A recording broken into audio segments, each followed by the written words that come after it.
Hi everyone, Helen Blunden here. I hope you're happy, healthy and well.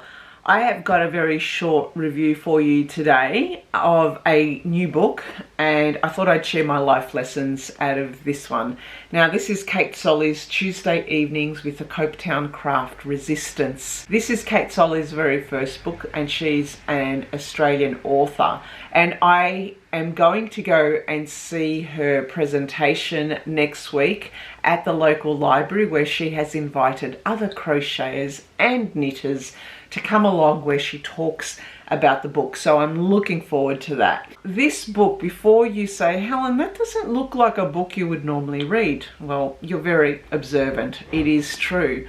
But you can see that this is a library book, and this is a book club book. I'm a member of a local library here. They've got their own book club, and this book club meets the first Thursday of every month, so you'll know where I am every Thursday.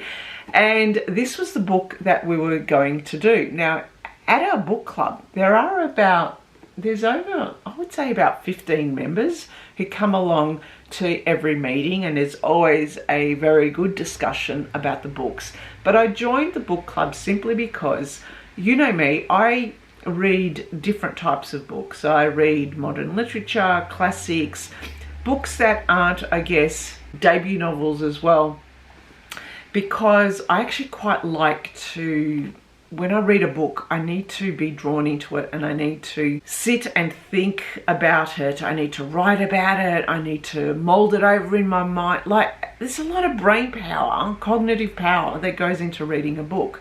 But sometimes you really need a break. Now, this was my break for me. Now, before you say, my God, that's an insult to the author. No, it's not. You need books sometimes that are all about story, that is some kind of feel-good element that you enjoy picking up and reading. And this was one that I loved. And I don't know whether it was because of the storyline or whether it was about crafting, because I crochet and I also knit, but in this book they don't want any knitters because they feel that knitters take over the meetings.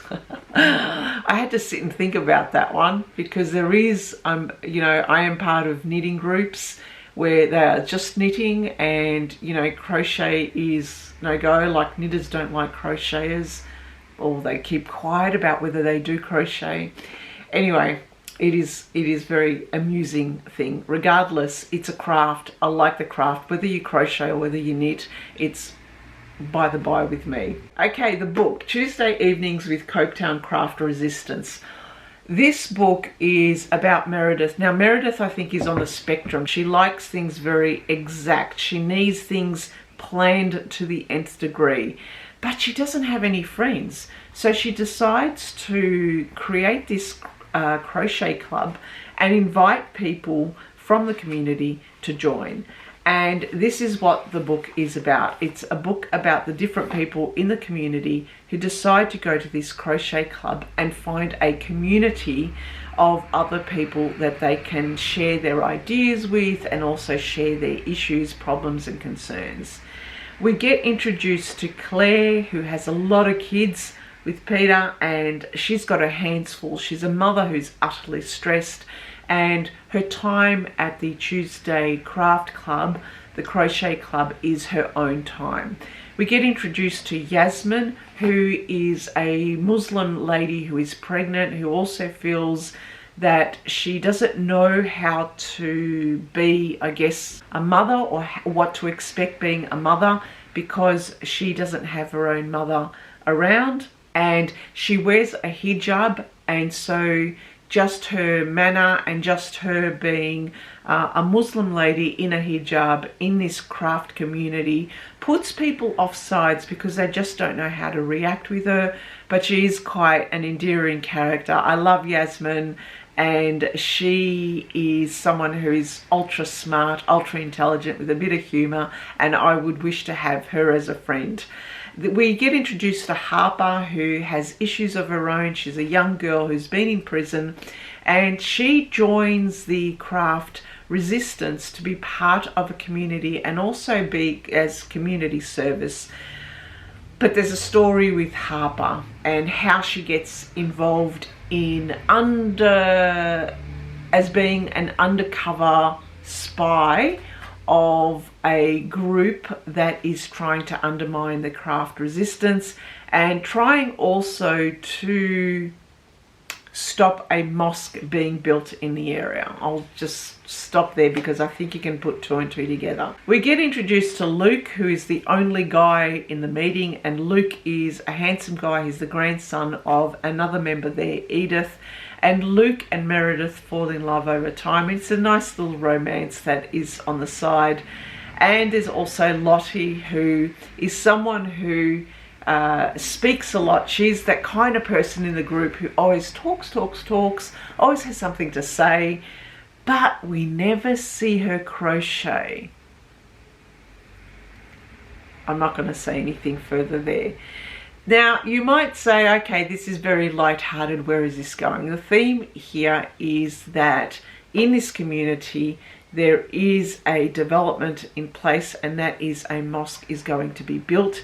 And this mosque creates some community chaos with different groups not understanding why this mosque needs to be built and what it would bring with regards to an increased numbers of Muslims in the area, the noise, the people, and so forth.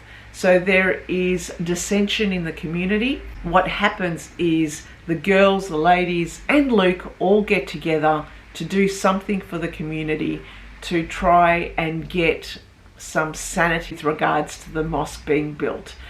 The themes all here all relate to friendship, community, the simple act of a craft being able to bring people together, and people who have their own skills and strengths that are brought out when adversity happens.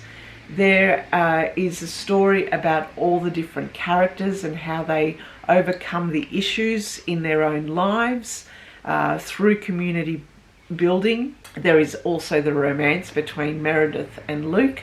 There's also the themes of the dissension, and they call it gets called in here in the book club questions, microaggressions over overt bigotry. There's elements of racism as well.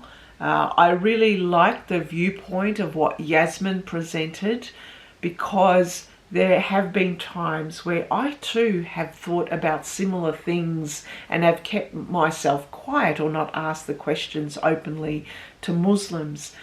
And at the same time, I see here in this book that the way that she explained it really put it into perspective about what is privilege and what is race in our society and what we think of differences. You know, it's been really interesting to read this book. I do wonder what my fellow book clubbers will think about it. I'm sure they are all going to love this book. It is a book that would be a good book club book if you wanted something light to read, and also to get people talking about the themes of community, friendship, racism, bigotry in our community nowadays, and also dealing with the unknown and what can be done when a community comes together to overcome those dark elements in the community. So that is it. Tuesday evenings with the Copetown Craft Resistance. My next thing is I'm going to go to this event held at the Caulfield Library. I'm going to bring my crochet and I'm going to see what others are crocheting or what they're knitting, if there are knitters coming along to this. And I'm also intrigued with what Kate Solley has to say about the book and what inspired her to write this book and the themes about community. Right, thank you for listening and thank you for watching. Bye for now.